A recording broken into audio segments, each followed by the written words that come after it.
Ekyobutampa kaadi mu assessment yaabwe sibasambidde bulungi. Balina bye baagala bye sisobodde kukola.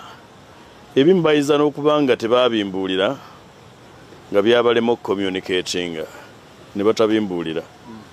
But for me, from the bottom of my heart, I am okay. Sigambangako kwegeza mu ngatto za president w'ekibiina kyange ekya NUP. Nagamba nti ebisanja bye bibiri nga biweddeko ku bwa president. Nga bwe biri mu constitution gye twakola. Ekifo ekyo nkyeyagaliza, nkisobola, era nja kukisaba. Era n'ensuubiza abantu nti ekisa kya Katonda nga bwe kiri, president so wa NUP yekka naye n'owa ggwanga ajja kuva Busiro. Ate si mulala yenze. Ab'okumanya okutono bagamba nti kati njagala kumuggyako. Bwe twakola constitution y'ekibiina nze nakulira akakiiko akakola constitution empya ey'ekibiina ky'NUP. Era conference yazigiisa yatuula wano wennyini w'oyimiridde. Ne bagamba nze nakiwakanya naye ne bansinga amaanyi ne nkigondera nti omuntu tafugenga bisanja twalenga bisanja bisukka bibiri. Era president yennyini agamba nti naye ebisanja bibiri bimumala okukyusa Uganda. Ne tukkiriziganya bwe tutyo. N'olwekyo ebisanja bye bitandika 226. Ab'okumanya okutono tebamanya kuba constitution empya tennaba gazetted by the way. Bakyatulemesezza okugigazetinga mu kooti. Kati biba bitandika 226 paka 236. Nalabye ab'okumanya okutono mu bufunza abatabitegeera nga bampalalira babuuza nti gwengaani okumanya kwabwe kwakogga. Kubanga omuntu ng'osomye constitution y'ekibiina kya NUP egamba nti buli memba alina eddembe kukuvuganya. Ate nze mbagane nti sigenda na kuvuganya naye, weewaawo nakyo tekimenya mateeka. Sigenda kuvuganya naye kubanga nakkiriza nti tubeere benkanya gy'ali ebisanja bye bibiri mu constitution abimaleko 236. Ate tetwogera kukulembera bukulembeze NUP, twogera ne kukulembera eggwanga. Kati kibategeeza abo abatamanyi nti Honorable Kyagulanyi muto wange bw'abanga amaze okukulembera ebisanja ebibiri ekibiina kya NUP tukiwanduukulule tekibe na president mulala. Oba si kyo nti ekibiina kya NUP tekiivuganye kusimbawo omuntu mulala ku bwa president wa Uganda, nti president Kyagulanyi anaabeera president wa Uganda asembayo oba president wa NUP asembayo. Bansonyiwa abo abatabitegeera. Nali njogera nga mbuulira abo abanaabitegeera. Abatabitegeera nabo nja kufuna session yaabwe. Ako nako kabonero nti ndi Nyamansava. Buli muntu ayagala omuntu alinga nze okubeera mu kibiina kye. In fact omukadde w'entebe ye takoowa kweyagaliza balinga nze. Ekyo si kyange kya Katonda gwe neebaza nti ansiiza akazigo okwegombesa. Eyo nteekateeka sigikolangako. Abaagikola banjagala era nange bannange mbaagala.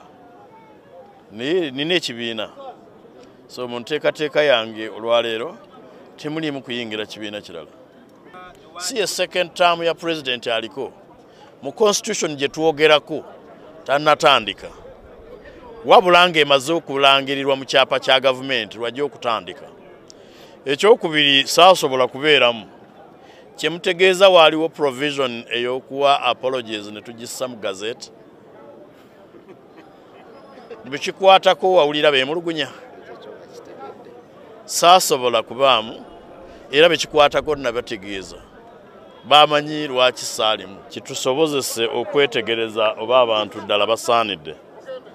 Ekyokubiri kubanga babeerawo abantu bangi abalaga obwetaavu bwabwe okuvuganyiza ku kaadi y'ekibiina. Eno enteekateeka y'okusunsula. So nzikomezzaawo ekibiina kimpime ne bannanga banaaba bataddeyo abatatya.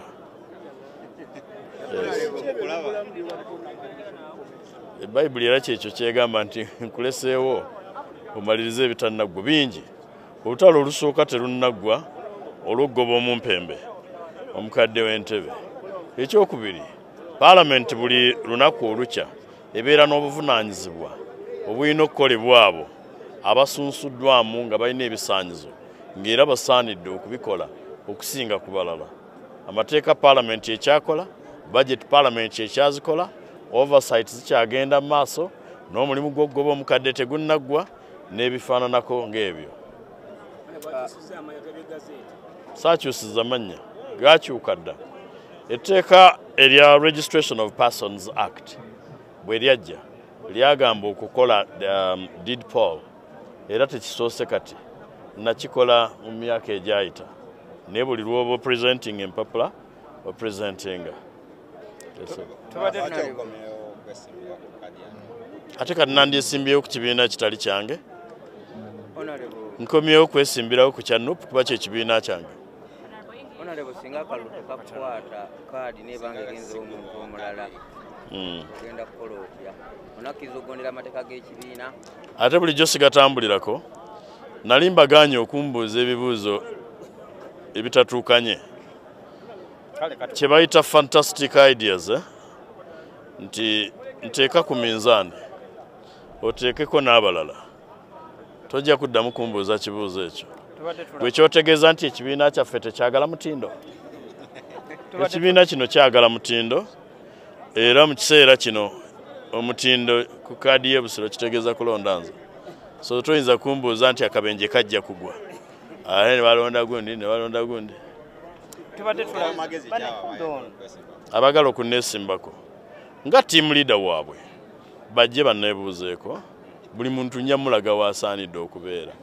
Ndowooza mbadde nkikola era abampuliriza balabye nga tubadde tutambula bulungi. Tebakyankalanya bintu bibadde bitambula bulungi. Tosika kapiteeni mu kisaawe ng'ate akyateeba, ng'asambisa abiri gombi ne gateeba, ate n'oteekayo ow'okugezesa. Kino ekiseera kye tulimu si kyakugezesezaako ng'eggwanga, ng'ogyeko ng'ekibiina ng'eggwanga. Kino ekiseera si kyakugezesa basambi.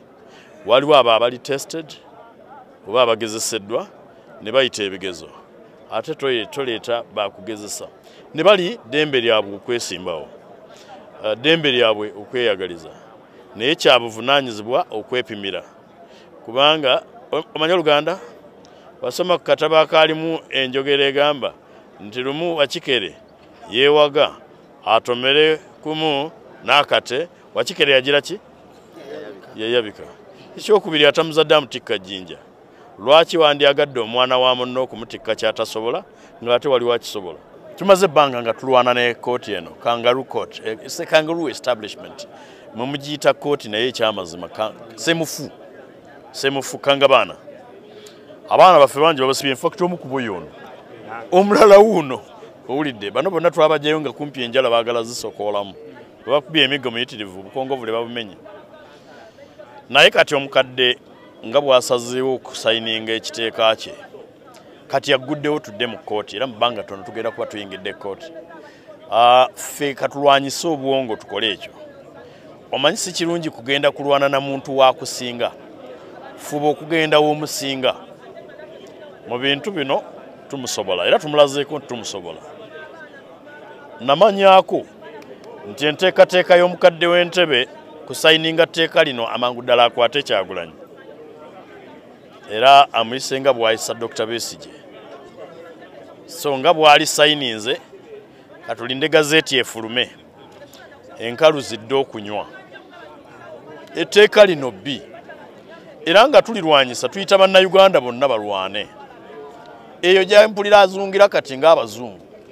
Mumugambe nti etteeka lye temulyagala. Olwaleero mpulira azungidde empigi, mpulira enkya simanyi azungira Buyikwe.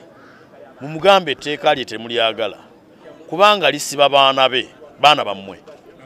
Ono yamusiba, ono yamusiba, ono yamusiba, mu tteeka lye erimu nga bonna abatwala mu court martial. N'abalala ne tubajjayo. Kyagulanyi yamutwala mu court martial, namugjayo eggulu nga mulaba. Bwe nagenda okumugjayo namugjayo awenyera. Mutabani we yatwala abaana baffe mu basement. Buli agenze mu basement bano ba Edward Sebufu, Ed Mutwe n'abalala bonna bavuddeyo nga bawenyera bonna bavuddeyo nga babonaabona be bakuddemu enjala babakuddemu ate abo be b'omukisa abafulumyeyo abalala babattiddeyo bakibalama tebamanyiddwako mayitire n'olwekyo buli muntu akitwale nga lubimbi lwe bwe kibanga ekyakoleddwa si kituufu basaasira eggwanga ekibiina kyange nkyagala nnyo naye kaadi yakyo ekiba kigitutte ne kigiwa omulala kigigabe waliwo abadde bampa amagezi tijulira ne ŋŋamba nedda sijja kujulira the decision which was taken ku last minute ekyasaliddwawo ku ssaawa envanyuma kyasaliddwawo abantu abatatamidde bwe ndowooza so mbagambe ndyoke ebyobufuzi bya gundi alagidde gundi takola nsobi ono taddibwamu ono talina kwebuuza bibyo bya bulabe